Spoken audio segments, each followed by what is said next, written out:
ओम पूर्णमदः पूर्णमिदं पूर्णात् पूर्णमुदच्यते पूर्णस्य पूर्णमादाय पूर्णमेवावशिष्यते। ओम शांति शांति शांति। शंकरं शंकराचार्यं केशवं वादरायणं सूत्रभाष्यकृतौ वन्दे भगवन्तौ पुनः पुनः। ईश्वरो गुरुरात्मेति मूर्तिभेद विभागिने व्योमवद्व्याप्तदेहाय दक्षिणामूर्तये नमः। ओम शांति शांति शांति। नारायणं नमस्कृत्य नरं चैव नरोत्तमं देवीं सरस्वतीं व्यासं ततो जयमुदीरयेत। ओम शांति शांति शांति।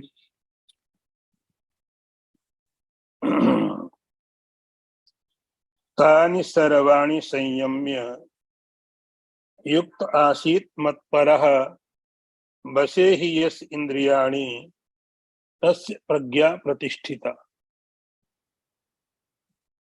अर्थ देखिए, भगवान कहते हैं अर्जुन, उन सभी इंद्रियों को संयमित कंट्रोल में करके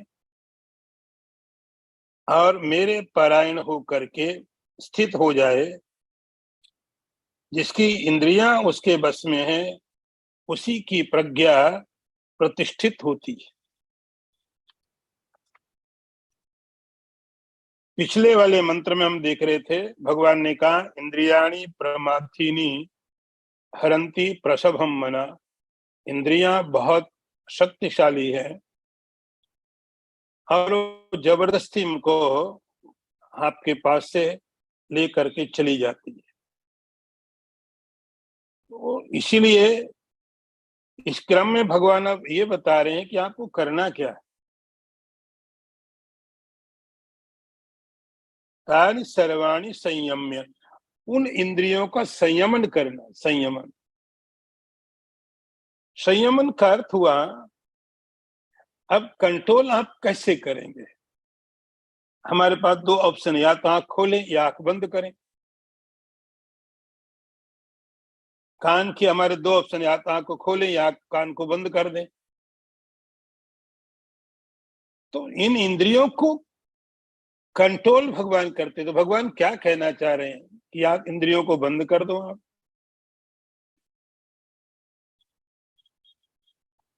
भगवान कह रहे हैं उनका संयमन करना। संयमन करने का मतलब हुआ आप इंद्रियों को, एक इंद्रियां आपके एक साधन है, साधन है और जो बहुत मजबूत हैं, प्रबल हैं और होने चाहिए, होने चाहिए। तो ये साधन जो आपको मिले हैं, इन साधनों का कैसे उपयोग करें, यह महत्वपूर्ण है। अभी इंद्रियों का उपयोग हम नहीं कर रहे। साधन है, इंद्रियां हैं, लेकिन इंद्रियां का उपयोग हम नहीं कर रहे हैं। हो रहा है बस। इंद्रियां और मन दोनों साधन, मन, इंद्रियां, शरीर, उसके बाद संसार के ऑब्जेक्ट। तो जब भगवान कहते हैं उन सब को, तानि सर्वाणि, उन सभी को, उन सभी में आपका मन भी आएगा, इंद्रियां भी आएंगी, शरीर भी आएगा। बस इतनी आपका काम है। ऑब्जेक्ट, पदार्थ आपके हाथ में नहीं है और उनके बारे में भगवान कुछ कहेंगे भी नहीं। पदार्थों के साथ आपका कोई मतलब नहीं, उनको आप कुछ नहीं कर सकते। कुछ जो भी करना है वो इतने एरिया में करना है, माइंड, मन, इंद्रियां और शरीर। इसके बाद जो बाहर का संसार है वो जैसा है वैसे ही रहेगा।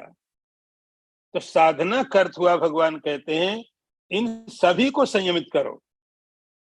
तो सभी का अर्थ केवल इंद्रिया मत समझना, सभी का अर्थ है उसमें मन भी है, उसमें इंद्रियां भी है, शरीर भी है। ये आप इधर से शुरू करिए, आपका शरीर है, शरीर भी स्वस्थ होना चाहिए। अपनी तरफ से प्रयास करें शरीर का संयम, कि शरीर आपको साथ दे। आप शरीर के लिए नहीं है, शरीर आपका एक साधन है। शरीर को ठीक करिए, इंद्रियों को और मन को। ये तीन चीजें हैं जो आपको संयमित करनी है। तीन बातें, इनका संयमन एक सही दिशा, एक सही उपयोग। साधन आपका उपयोग नहीं करें, आप ऐसे ही कुछ चीजों को चलाएं। हमारे हाथ में चाकू और मैं कहीं भी चलाऊं कुछ भी कट जाएगा। मेरे हाथ में तलवार हो, मैं कहीं भी चलाऊं कुछ भी कट जाएगा। साधन का उपयोग हम करें तो हमारे शरीर का उपयोग, हमारी इंद्रियों का उपयोग, हमारे मन का उपयोग हम करें और हम निर्णय लें इनको कहां कैसे लगाना। और कभी भी हम अपना अहित नहीं करेंगे।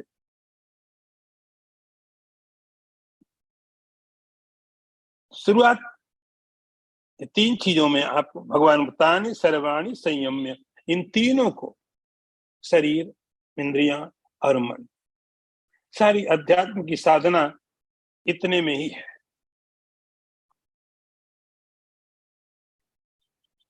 इतने में भगवान ने एक छोटा सा फ्रेज दिया है, एक छोटा सा वाक्य दिया है और भगवान ने सारी चीजें इसमें बता दी।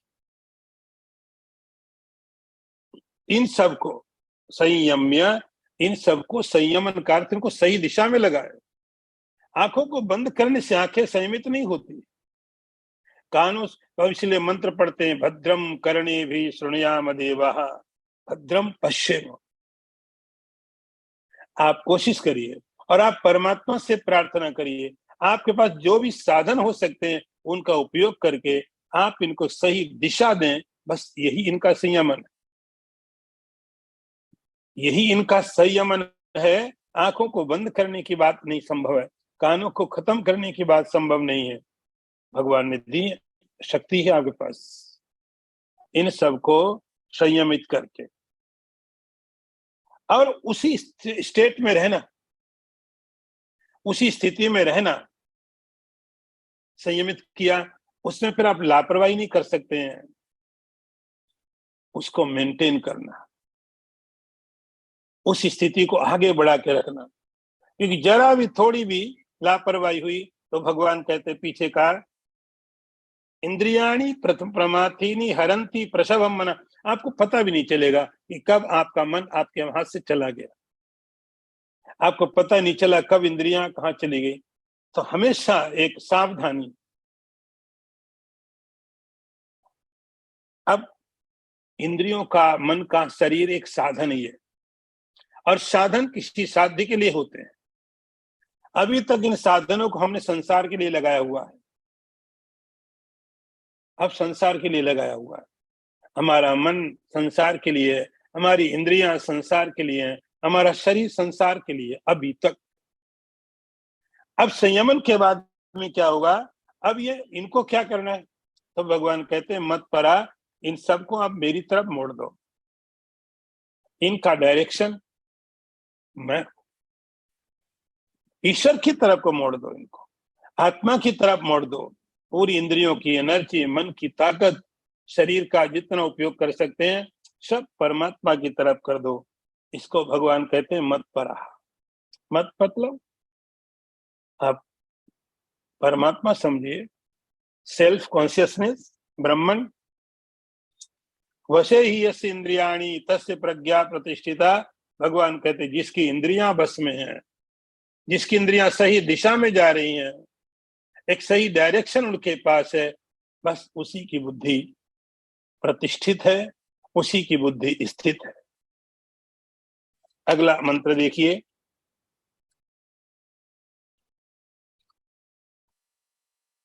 ध्यायतो विषयान् पुंसः संगस्तेषु उपजायते, संगात् संजायते कामः, कामात् क्रोधोऽभिजायते।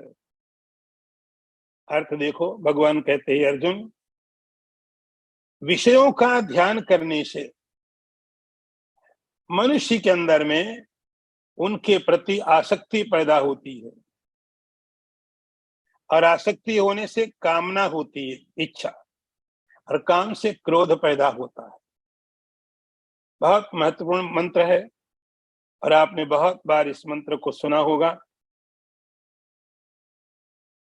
ध्यायतो विषयान् पुंसः। अब एक बात खत्म की भगवान ने, तस्य प्रज्ञा प्रतिष्ठिता, उस व्यक्ति की प्रज्ञा प्रतिष्ठित हो जाती है जिसकी इंद्रियां बस में है, शरीर जिसका कंट्रोल में है, मन जिसके हाथ में है। और जो ऐसा नहीं है उसका क्या होता है? जिसकी इंद्रियां बस में नहीं होती हैं, उसका क्या होता है? बोले उसका तो हमको सब पता है कि क्या होता है, जो हमारा हो रहा है वही तो होता है।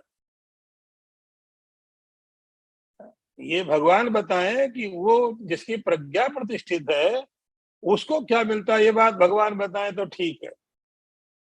लेकिन ये दूसरी चीज तो हमको सब हो ही रही रोज। भगवान कहते हैं इसके पीछे एक प्रोसेस है। जो लोगों की इंद्रियां बस में नहीं है, जिनका मन बस में नहीं है, शरीर कंट्रोल में नहीं है, उनका पतन होता है। पतन तो जैसे कोई व्यक्ति एक स्टेप से नीचे फिसले, उसके बाद दूसरे पर, तीसरे पर, चौथे पर जमीन में जाके गिर पड़ा। एक सीढ़ी से नीचे गिरा, गिरते गिरते गिरते जमीन में जाके गिर पड़ा। तो इस प्रक्रिया को भगवान यहाँ पर बता रहे हैं। तो बहुत जगह शास्त्रों में हमेशा हमने सुना कि व्यक्ति का पतन उत्थान कैसे होता है, लेकिन यहाँ भगवान ये भी बता रहे हैं कि व्यक्ति का पतन कैसे होता है, उसका पतन का तरीका क्या है, यह भी जानना जरूरी होता है। ये भी जानना जरूरी होता है कि पतन कैसे होता है। ये उत्थान के बारे में तो सब जगह बताया होता है, आप ये करिए, ये करिए, ये करिए। लेकिन भगवान ने ये भी बताया कि पतन कैसे होता है उस व्यक्ति का, तो उसके बारे में भगवान बता रहे हैं जिसकी इंद्रियां बस में नहीं होती। क्या करता? ध्यायतो विषयान् पुंसा। इंद्रियां वश में न होने के कारण पहले तो उसने किसी पदार्थ को एक्सपीरियंस किया, देख लिया आंख से, कान से कोई शब्द सुना, बड़ा सुंदर म्यूजिक था, सुन लिया, यहां पर बात खत्म हो जानी चाहिए थी। कोई पदार्थ देखा, कोई चीज खाई, खाई, उसका काम खत्म, ये स्टॉप लगना चाहिए था यहाँ पर। लेकिन उसके बाद कमरे में चले गए, अब उसका ध्यान होने लग गया। बड़ा सुंदर था, बड़ा अच्छा लगा, वो शब्द बड़ा अच्छा, म्यूजिक बड़ा अच्छा है, ये हो गया ध्यान। तो आसक्त व्यक्ति इंद्रियों से पदार्थों को ग्रहण करे, यहां तक कोई समस्या नहीं है। ध्यान परमात्मा का करना चाहिए, वहां तो मन लगता नहीं, लगेगा नहीं। कि जब तक इंद्रिया, मन, शरीर बस में नहीं है, तब तक यदि ध्यान करने जाएंगे तो वो ध्यान फिर उन्हीं मन वही ले जाएगा। आप ध्यान करने बैठे परमात्मा का, परमात्मा का ध्यान करने बैठे, या जो भी मूर्ति आप जो भी आपने रखा है, ये मन किसका ध्यान करने लगता है? विषयों का। ध्याय तो विषय, बार बार उसका चिंतन होने लगता है, बार बार उसका चिंतन होने लगता है। रिपीटेशन होने लगता है। और जैसे जैसे उसका चिंतन होता है, तो देखिए प्रोसेस क्या हुआ कि पहले आपने किसी पदार्थ को एक्सपीरियंस किया, यहीं पर बात खत्म हो जानी चाहिए थी। ऑब्जेक्ट बाहर में रह जाए और आप अंदर में रह जाए, इतनी दूरी आपकी संसार की रहे तो संसार आपके लिए बंधन का कारण नहीं है। हम सुना कि महात्माओं का कहीं मैंने सुना तो कहते थे कि तुम जग में रहो तो ऐसे रहो जो जल में कमल का फूल रहे, नाव पानी में रहे। सही है, यदि पानी नाव में आ जाए तो डूब जाएगी। तो संसार की और हमारी दूरी इतनी होनी चाहिए, पदार्थ बाहर में है और मन अंदर में है। इंद्रियों से आपने देख लिया, बात खत्म हो गई, एक्सपीरियंस कर लिया, बात खत्म होने की, फुल स्टॉप। लेकिन क्या होता है? ध्यान। और ये ध्यान अच्छा तब लगता है जब आप परमात्मा का ध्यान करने बैठो। सवेरे सवेरे आसन लगा के बैठे, थोड़ा प्राणायाम किया और सब बैठे तैयारी करके, और किसी का ध्यान नहीं आएगा, परमात्मा तो छोड़ो। मन ऐसी सी चीजों को लाके प्रोजेक्ट करेगा, इसी की ध्यान की भगवान बात कर रहे हैं। ध्यायतो विषयान पुंसा। अब यहाँ नीचे स्वाध्याय होता है ना आश्रम में, तो एक बार एक बहुत पहले एक एडवोकेट आता था, आए, थोड़ी देर सुनता रहा, सुनते सुनते सो जाता था कभी कभी। हमने उसको बोला तो तुमको सोने है तो क्यों आते हो? बोले स्वामी जी क्या होता है कि यहाँ पर आने के बाद मुझे ऐसी ऐसी लॉजिक मेरे केस के बारे में याद आती हैं जो कोर्ट में पता नहीं चलती हैं। यहाँ जब मैं सुनने लगता हूँ तो मेरा माइंड उसी पर चला जाता है, फिर मैं अपनी सब केस तैयार कर लेता हूँ आकर के। तो वो सब चीजें याद आएंगी जिनको आप याद करना चाहोगे संसार में। तो जब आप मेडिटेशन करने बैठोगे, स्वाध्याय करने बैठोगे, गीता पढ़ने बैठोगे, तो यार याद आएगा, अच्छा अच्छा, हाँ हाँ, आज तो उसको आना था, उसको फोन करना था, हम तो भूल गए। तो जब तक संसार के काम करे तो नहीं भूले। जैसे ही गीता उठाई, चैप्टर सेकेंड आया, अरे हाँ उसको फोन करना, चलो पहले फोन ही कर लेते, नहीं भूल जाएंगे हम। तो गीता का एक, जब तक लेक्चर पूरा नहीं होता उसके पहले फोन कर लो, नहीं तो कहीं भूल जाएंगे फिर। इसको भगवान कहते हैं विषयों का ध्यान। और विषयों का ध्यान कहते मनुष्य ही करता है, जानवर नहीं करते, पशु पक्षी नहीं करते हैं। संगस्ते सुपजायते, उसके बाद उसमें आसक्ति पैदा होती है। तो जैसे जैसे विषयों का चिंतन बढ़ा, विषयों का ध्यान किया, विषयों की आसक्ति और गहरी गहरी होती जाती है। आसक्ति, लगाव, अटैचमेंट। जैसे जैसे पदार्थों का ध्यान आया, मन ने बार बार विचार किया, मन ने बार बार विचार किया, आसक्ति होने लगती है, और अच्छा लगने लगता है, और अच्छा लगने लगता है, और अच्छा लगने लगता है। और उसका परिणाम क्या होता है? संजायते कामा, फिर इच्छा होती है, अच्छा ये तो मुझे मिलना चाहिए, ये मेरे पास होना चाहिए, मुझे वहां जाना चाहिए। ये अब कामना पैदा हुई, इच्छा पैदा हुई। संगा संजायते काम, ये पदार्थ, वस्तु, व्यक्ति, परिस्थिति, घटना, ये तो मेरे साथ होनी चाहिए। काम, इच्छा। और उसका परिणाम क्या होता है? क्रोधो विजायते, भगवान कहते उसका परिणाम होगा, निश्चित समझो, हर इच्छा का परिणाम क्रोध है। हर इच्छा का परिणाम, आज पता चले न चले, आज ऐसा लगता नहीं इस इच्छा से कोई क्रोध तो हुआ। भगवान कहते हैं हर इच्छा को क्रोध में ही लेके जाएगी। वो आ जाए या कि 50 साल के बाद,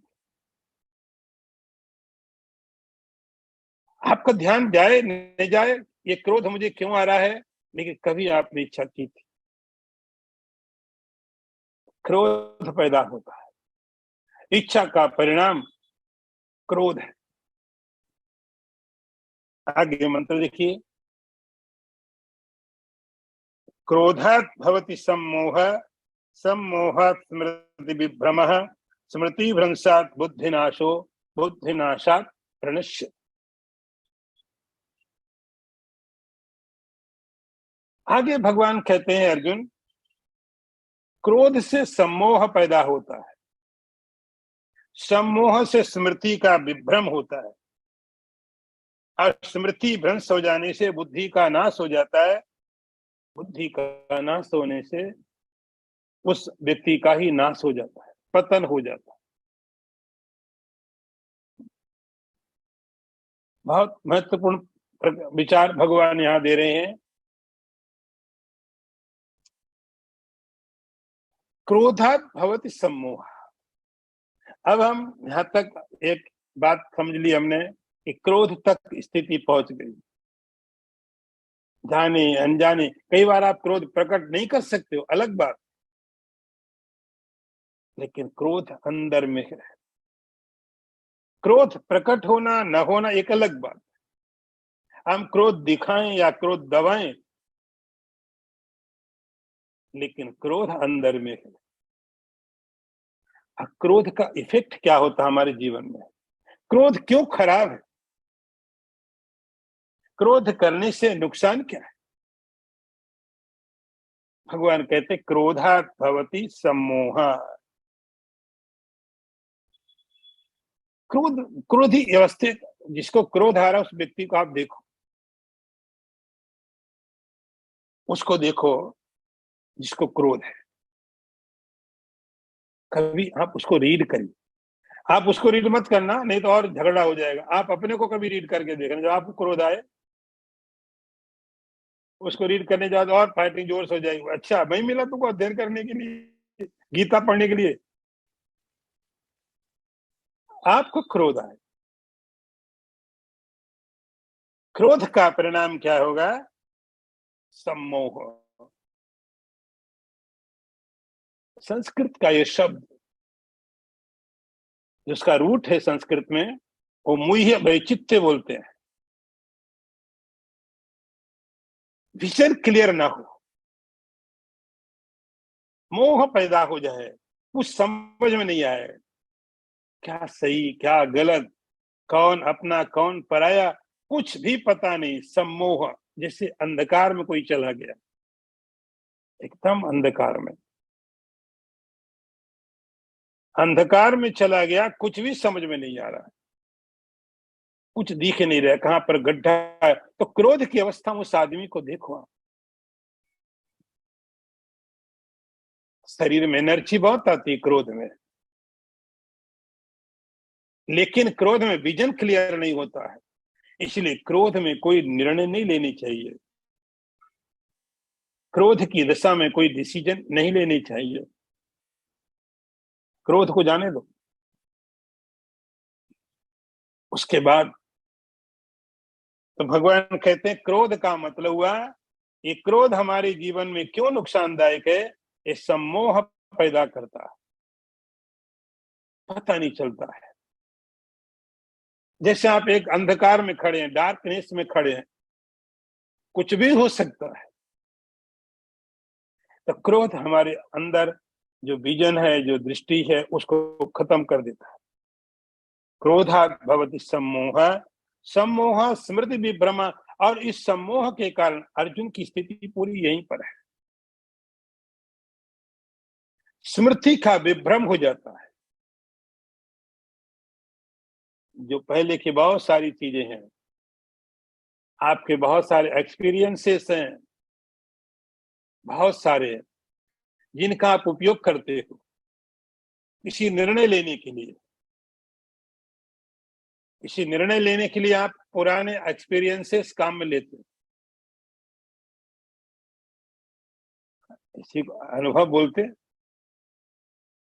कि पहले आपने ये देखा, ये चीजें सारे के सारे एक्सपेरिमेंटल जितनी चीजें होती हैं यही इसी बात पर आधारित होती हैं कि आप पीछे की स्टडी निकाल के लाते हो, पास्ट में ऐसा हुआ, इसका ऐसा रिजल्ट है। तो हम कोई भी निर्णय लेने के लिए हम क्या करते हैं, हमारी जो पास्ट हिस्ट्री है, पहले के जो प्रयोग हैं, उन सबको देखते हैं, उसके बाद एक निष्कर्ष निकालते हैं, एक डिसीजन लेते हैं, हमको ऐसा करना चाहिए था, ऐसा करना है, क्योंकि पास्ट में इसने ऐसा किया तो उसको ये हुआ। इस व्यक्ति ने ये मेडिसिन लिया, ठीक हो गया, इसका मतलब मेडिसिन लेना सही। इसने ये खाया इसलिए बीमार पड़ा, ये खाना ठीक नहीं है। तो हमारा जो कलेक्शन है पूरा, हमारी जो स्टडी की पूरी हिस्ट्री है, जिसके कारण हम डिसीजन लेते हैं, जिससे आप डिसीजन ले पाते हैं। बाप अपने बेटे को कहता, देख मेरा ये बाल मैं अपनी बात नहीं कह सकता, मेरे बाल ही नहीं, लेकिन और कहता है बाल धूप में सफेद नहीं हुए, मतलब मेरे जीवन में बड़ा अनुभव है, मैंने बहुत बार देखा है चीजें कैसे सही होती है, कैसे गलत होती हैं, क्या करो तो क्या परिणाम आएंगे, तो ये जो हमारी पास्ट हिस्ट्री है, उन सबको लेकर के हम कोई डिसीजन लेते, कोई निर्णय लेते हैं, ये करना ठीक है, ये करना ठीक नहीं है। ये कैसे मालूम पड़ा? तो हमारे पास पहले का बहुत अनुभव पड़ा हुआ, उस अनुभव को लेकर के हमारा नॉलेज, हमारी अंडरस्टैंडिंग, हमारी स्टडी, हमारी समझदारी, पहले की घटनाएं, उन सब को लेकर के हम एक डिसीजन लेते लाइफ में, ये मुझे ये करना है।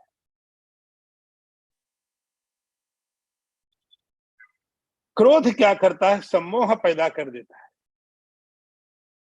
जैसे एकदम अंधेरा, पूरा डार्कनेस। अब उस डार्कनेस में, अंधेरे में जाने के बाद कुछ भी दिखाई नहीं पड़ता है। उस हालत में जो कुछ हो जाए अलग बात, सही भी हो सकता है, गलत भी हो सकता है, लेकिन आप उसके लिए जिम्मेदार नहीं। वो तो मालूम ही नहीं आगे हमने पांव रखा, आगे क्या है मालूम थोड़ी हमको।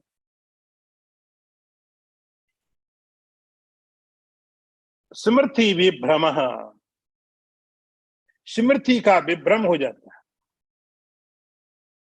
तो पहले की जो एक्सपीरियंस है, पहले के जो अनुभव हैं आपके, उन जिनको लेके आप कोई डिसीजन लेते हैं, कोई निर्णय लेते हैं, वो याद नहीं है। ये व्यक्ति मेरा भाई है, क्रोध में आदमी भूल जाता है। ये मेरा पिता है, सम्मान भूल जाता है, रिस्पेक्ट भूल जाता है, किसी ने अच्छा किया भूल जाता है। क्रोध की दशा में सारी चीजें विस्मृत हो सकती। स्मृति विभ्रम,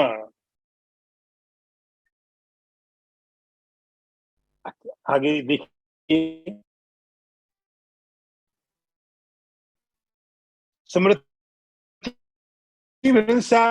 बुद्धिनाश। अब पहले का कोई तो भगवान कहते हैं बुद्धिनाश। माइंड क्या है? इंटेलेक्ट क्या है? हमारे पीछे के जितना हमारा कलेक्शन है, वही तो सब माइंड है, वही तो हमारी बुद्धि। हमारे पीछे के जितने अनुभव है, जितने एक्सपीरियंस है, उन सब का ही जो कलेक्शन है, उसी को तो आप बुद्धि कहते हो। बुद्धिमान व्यक्ति क्या होता है कि जो पहले की बहुत सी चीजों को तुरंत लेकर के अप्लाई कर लेता है। बुद्धिमान, इसके पास बहुत संग्रह है, इसकी पास मेमोरी बहुत है। स्मृति का भ्रंश, स्मृति का नाश होने से भगवान कहते हैं बुद्धि नाश, बुद्धि का नाश हो जाता। और बुद्धि का नाश हो गया और प्रणश्यति, उसका पतन हो जाता। अभी देखिए, बुद्धि तो मनुष्यों में भी होती है, पशुओं में भी होती है। आप किसी गाय को, शंकराचार्य जी ने लिखा अपने भाष्य में, आप किसी गाय को यदि हरी घास उसका चारा खिला दिखाओ, कुत्ते को दिखाओ, बिस्किट दिखाओ, बंदर को दिखाओ, किसी भी जानवर को आप उसका भोजन दिखाओ, भोजन खाने के लिए आता है, उसके पास ही बुद्धि है, उसको भी पता है खाने की चीज।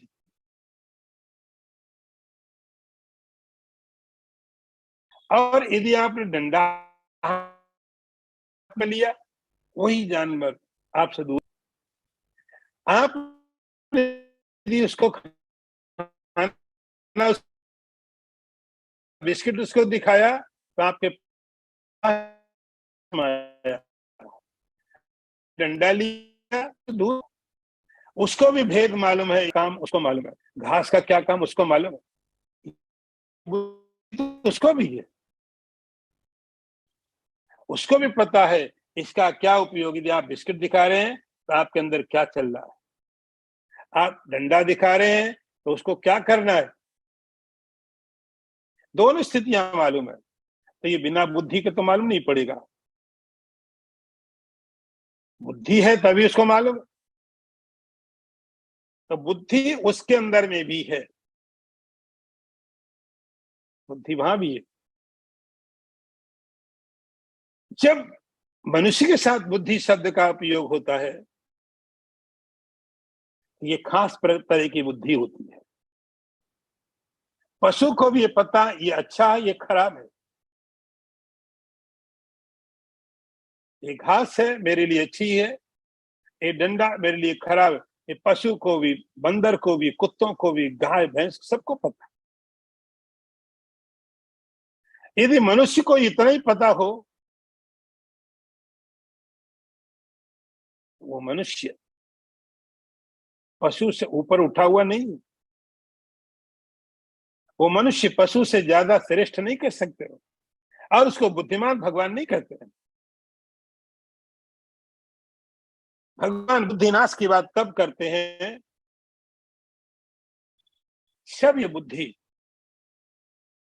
इस बुद्धि को आप और दूर तक सोच सके, इस बुद्धि से केवल डंडे और घास तक नहीं। पशु डंडे और घास तक देखेगा, मनुष्य को जब बुद्धि की बात की जाती है तो मनुष्य थोड़ा और देखता है, मनुष्य कल की योजनाएं बनाएगा, फ्यूचर प्लानिंग करेगा, संग्रह करेगा, बैंक बैलेंस रखेगा, 2-4 पीढ़ी के प्लान जानवर नहीं करते, जानवरों की कोई प्लानिंग नहीं है, लेकिन मनुष्य कल की प्लानिंग करेगा, 100 साल की प्लानिंग करेगा। ये बुद्धिमान है। भगवान इसको भी बुद्धिमान नहीं कह सकते, भगवान नहीं कह सकते। भगवान कह रहे हैं बुद्धि वह है जो और लंबा विजन रखे चलता है, और दूर तक विजन रखे चलता है, इसका विजन इस शरीर के आगे भी बढ़ता है, जिस विजन जिसकी दृष्टि शरीर से और आगे जाती है और उसके बारे में भी सोचता है, उस बुद्धि को भगवान बुद्धि कहते हैं। और उस बुद्धि का नाश होने के बाद केवल शरीर तक सोचता है, यही उसका पतन है, केवल इतनी सोचता है, यही उसका पतन है। बुद्धि नाशात प्रणश्यति, उस दूरदृष्टि का पतन हो जाने के कारण अब उसकी सोच केवल इस शरीर तक सीमित रहेगी, इतना ही सोचेगा बस। जो शरीर के और आगे सोच ले, भगवान उसको बुद्धिमान कहते हैं। जो शरीर तक ही सोच पाए, भगवान कहते हैं ये बुद्धिमान नहीं, उसका का पतन हो जाता है। अगला मंत्र देखिए, राग द्वेष युक्तस्तु विषयान इंद्रियैश्चरन् आत्मवश्यैर्विधेयात्मा प्रसादम अधिगच्छति। अर्थ देखो, इसलिए राग द्वेष से युक्त होकर के विषयों को इंद्रियों के द्वारा अनुभव करता हुआ आत्मवश्य अपने आप में बस करके विषादम अधिगच्छति, प्रसन्नता को प्राप्त करता है। इसलिए भगवान कहते, इसलिए एक बात केवल पहले प्रकरण चल रहा था स्थित प्रज्ञ का, बीच में भगवान एक बात डाल दी, ये संसार में व्यक्ति के जाने का रास्ता बता दिया। अब इसलिए भगवान कहते हैं राग द्वेष अभियुक्तस्तु विषयान इंद्रियश्चरन्, क्योंकि इंद्रियों को भगवान कहते बस में करने का अर्थ बंद करना नहीं है। अब उसी पॉइंट को आप यहां से देखिए जो भगवान ने पहले छोड़ा था, तानि सर्वाणि संयम में, उन सबको संयमित कर, उसका उत्तर भगवान यहां दे रहे हैं विषयान इंद्रियश्चरन्, विषयों को इंद्रियों से आप ग्रहण, कोई कंट्रोल नहीं है। आंख है, कलर देखो, शब्द सुनो, लेकिन राग द्वेष अभियुक्तस्तु, कंडीशन इतनी आपको अप्लाई करनी, बाकी कुछ नहीं करना है। तो इंद्रियों का कंट्रोल का अर्थ ऐसा नहीं हो कि आंखों को आप बंद कर दो, कानों को बंद कर दो, कुछ खाना नहीं है। भगवान कहते वो ढंग नहीं है। तरीका क्या है? राग द्वेष अभियुक्तस्तु, बिना किसी राग के, बिना किसी द्वेष के। अब इंद्रियों अपना काम पदार्थों में कर रही है,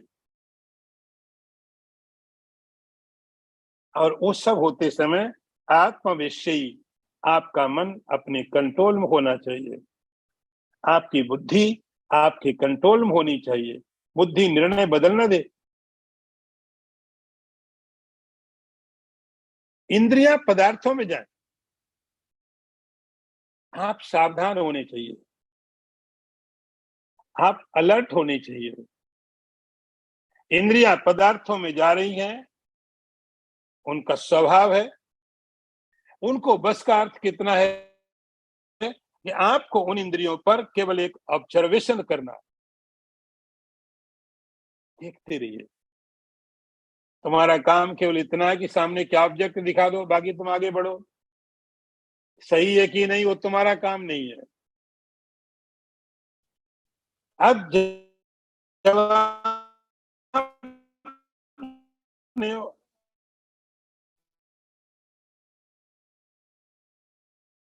आंख ने किसी चीज को आपको बताया, वहां पर राग हो गया, बस यहां से संसार शुरू हो गया। राग द्वेष युक्तस्तु, तो ये साधक को हमेशा ही करते रहना पड़ता है। पदार्थों को देखे, इंद्रियों के विषयों को देखे, लेकिन उसमें क्या है? राग और द्वेष डाले बिना।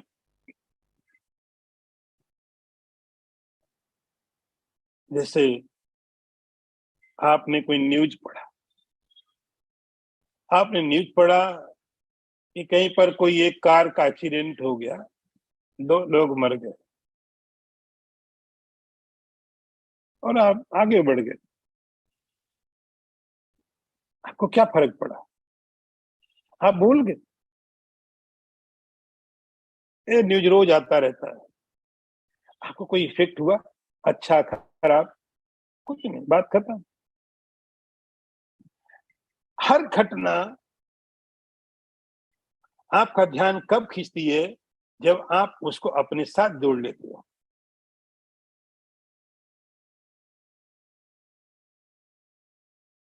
वो समाचार आपको मिला, कान ने सुना, आपका उसमें कोई रिस्पॉन्ड नहीं था, न अच्छा न खराब, आप आगे बढ़े।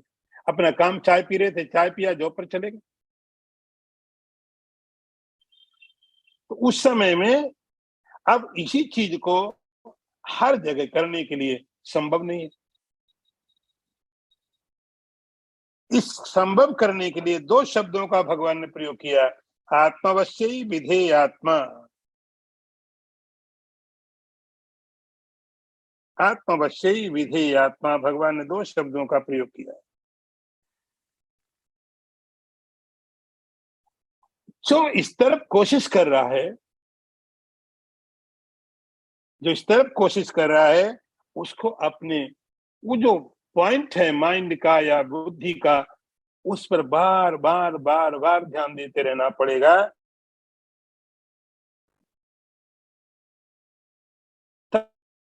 इंद्रियां हाथों को दिखाएंगी, अनुभव कराएंगी, और आप कोई रिस्पॉन्ड नहीं करेंगे।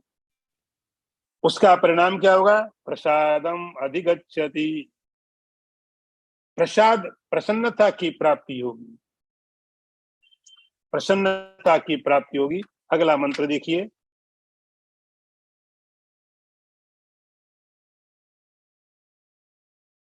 प्रसादे सर्व दुखानि रस्योपजायते, प्रसन्न चेतसो ह्यासु बुद्धि पर्यवतिष्ठते।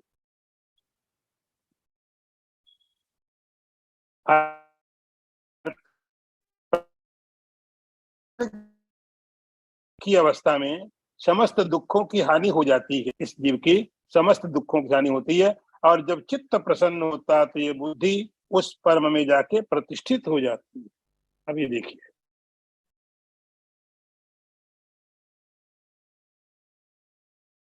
प्रसादे सर्व दुखानाम। आप जब कभी मंदिर में जाते हैं, मंदिर में भगवान का दर्शन करने के बाद में वहां आपको पंडित जी प्रसाद देते हैं, प्रसाद दिया जाता है। कुछ भी हो सकता है, फल, स्वीट, कुछ भी, नाम प्रसाद है। ये प्रसाद कब मिला? भगवान का दर्शन करने के बाद। भगवान का दर्शन करने के पहले आप दें कि पहले प्रसाद दे दो फिर दर्शन करूंगा मैं। आप पहले दर्शन करिए, दर्शन करने के बाद आपको प्रसाद मिलेगा। ये केवल एक सिंबल है, एक प्रतीक है।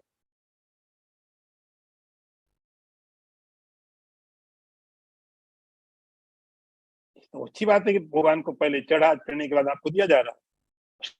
क्या नाम? प्रसाद है। वो भगवान का दर्शन करने के बाद आपको मिला, अर्थ हुआ आपने भगवान का दर्शन किया तो आपके सारे दुख चले गए। अब भगवान का दर्शन करने के बाद में भी दुख करें तो क्या करोगे और क्या हो सकता है? भगवान का दर्शन करने के बाद में भी जीवन में दुख है तो इसका मतलब दुख शाश्वत है। यदि ईश्वर से मिलने के बाद में भी दुख नहीं गए, इसका मतलब दुख जाते ही नहीं कभी भी। अब क्या कर, और क्या कर सकते हैं हम? या तो दुख शाश्वत है, कभी जाने वाले नहीं है, या फिर भगवान का दर्शन ही नहीं हुआ। प्रसाद की मतलब हुआ ईश्वर का दर्शन करने के पश्चात अस्य सर्व दुखा नाम हानि उपजाए थे, समस्त दुख इसके दूर हो जाते हैं। समस्त, ये केवल एक प्रतीकात्मक चीजें हैं। अब एक दिन हम मंदिर में कहीं गए, पंडित जी प्रसाद दे रहे थे और इसी मंत्र को पढ़ रहे, प्रसाद ये सर्व दुखा नाम हानि रस्य उपजाए थे। कुछ पढ़ना चाहिए, अच्छी बात है, लेकिन इस मंत्र का उतना अर्थ नहीं। प्रसादे सर्व दुखा नाम, भगवान ने जो प्रसाद की पहले बात की थी, प्रसादम अधिगच्छति, तो जो राग द्वेष से रहित होकर के इंद्रियों के साथ विषयों का उपयोग करता है, उसको प्रसाद की प्राप्ति होती है। और प्रसन्नता की, यही प्रसाद, यही प्रसन्नता क्या करती है? सर्व दुखा नाम हानि, समस्त दुखों का नाश कर देती। ये एक स्टेट है, कि स्थिति है। इस प्रसन्नता को प्राप्त करने के पश्चात अब किसी प्रकार का दुख नहीं। फिर मैं आपको कई बार कहता हूं, दुख नहीं होने का अर्थ ऐसा नहीं कि शरीर में दुख नहीं रहेगा, परिस्थितियां बदल जाएंगी, आप दुखी नहीं रहोगे। दुख होंगे लेकिन आपके लिए दुख नहीं है। दुख है मैं दुखी नहीं। सर्व दुख हानि अवश्य उपजाए थे। चित्त में प्रसन्नता है, स्वच्छ है, निर्मल है। धीरे धीरे आपका मन भी आपका साथ देने लगता है। धीरे धीरे आपकी बुद्धि भी आपको सपोर्ट करने लगती है।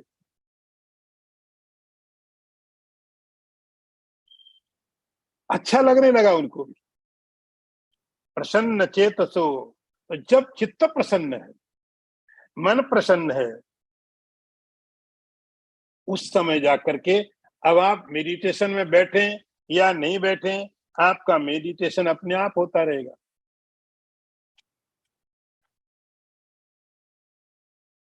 आप ध्यान करने बैठे तो भी ध्यान हो जाएगा, नहीं कर बैठे तो भी ध्यान हो जाएगा। बुद्धि इतनी सरलता से, इतनी आसानी से उसमें जाके प्रतिष्ठित हो जाती है। और अगला मंत्र भी देखेंगे आज। नास्ति बुद्धिरयुक्तस्य न च अयुक्तस्य भावना, न च भावयता शांति, अशांतस्य कुतः सुखम।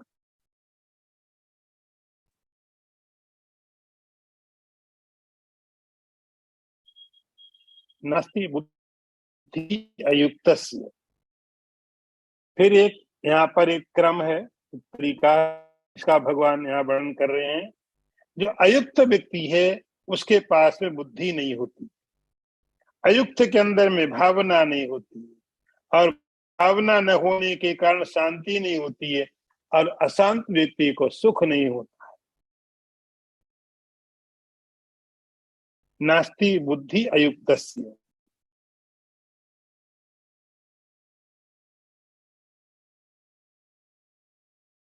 अयुक्त का अर्थ होता है जो युक्त नहीं, जुड़ा नहीं है।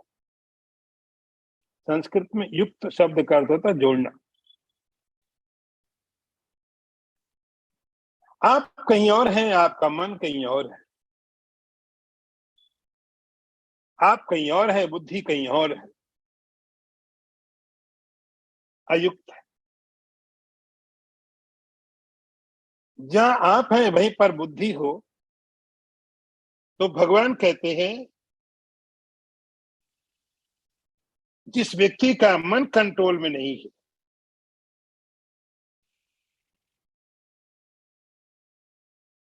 अयुक्त बुद्धि है, और उस व्यक्ति को नचा अयुक्त सी भावना, यदि मन कंट्रोल में नहीं है, बुद्धि कंट्रोल में नहीं है, कंट्रोल में नहीं कर, तो मैं आपको फिर याद दिला दूं कि ये बुद्धि हमेशा संसार की तरफ जाती रहती है। ऐसा व्यक्ति जब इस अध्यात्म में जाता है तो उसकी बुद्धि उसको साथ नहीं देती। अब भावना, भावना का मतलब होता है कि आप ईश्वर का ध्यान करें, अध्यात्म की बात समझ लीजिए। नचा अयुक्त सी भावना, जिसका मन, जिसकी बुद्धि जिसको सपोर्ट नहीं करे, अब वो व्यक्ति बैठ के ध्यान करने बैठे, कोई ग्रंथ पढ़ने बैठे, कुछ भी करने बैठेगा, वो उसमें सहयोग नहीं करेगा। इसको बोलते हैं भावना का अभाव। बार बार मन वही चला जाएगा, पदार्थों में चला जाएगा। उसका कारण क्या है? भगवान कहते हैं यहाँ पर बुद्धि या माइंड उसका कंट्रोल में नहीं है। और जब कंट्रोल में नहीं है तो ये परमात्मा में नहीं लगेगा। नचा भावयता शांति, और जिसने अभी तक परमात्मा का कोई स्वाद नहीं लिया है, अध्यात्म का, आत्मा का कोई टेस्ट ही नहीं लिया है, उस व्यक्ति के जीवन में शांति कैसे आप सोच रहे मिलेगी? नचा अभाव यथा शांति।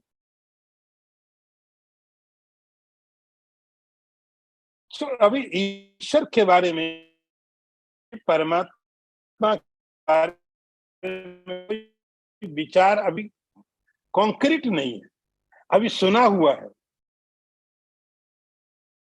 पढ़ा हुआ है, लेकिन समझा हुआ तो नहीं। थोड़ा भी, पूरी तरह रियलाइजेशन ना हो तो कोई बात नहीं, लेकिन थोड़ा तो मालूम पड़े। हिमालय नहीं देखा, लेकिन हिमालय से आने वाली थोड़ी हवाएं तो मालूम पड़े, थोड़ा ठंडा पानी तो मालूम पड़े। जब आप हरिद्वार ऋषिकेश जाते हो तो वहां का पानी आपको बता देता आप हिमालय के नजदीक हो। हिमालय नहीं देखा, बर्फ दिखाई नहीं पड़ी, लेकिन फर्क मालूम पड़ने लग गया।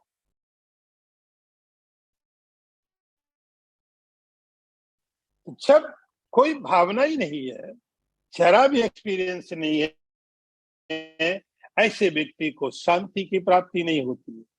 शांति, मन में कामनेस, रिलैक्स। कोशिश करो, डॉक्टर बोलेगा जाओ आराम करो, ये मेडिसिन खाओ और आराम करो, लेकिन आराम करे कौन, होगा कैसे? कैसे होगा? तो जब तक उस ईश्वर के बारे में, उस अध्यात्म के बारे में थोड़ा भी अनुभव नहीं होगा, तो संसार के अनुभव से तो शांति नहीं मिलती।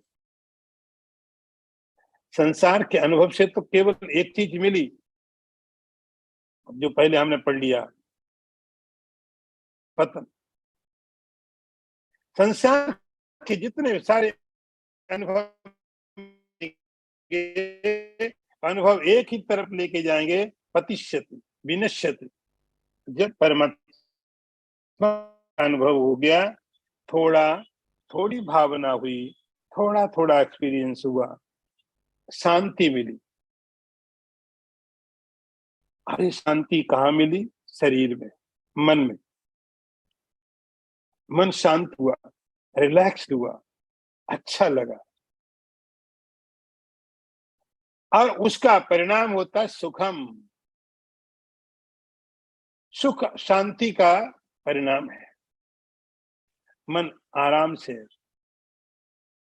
आप शांति है मन में, कोई वेव्स नहीं है, कोई तरंगे नहीं है, कोई विचार नहीं,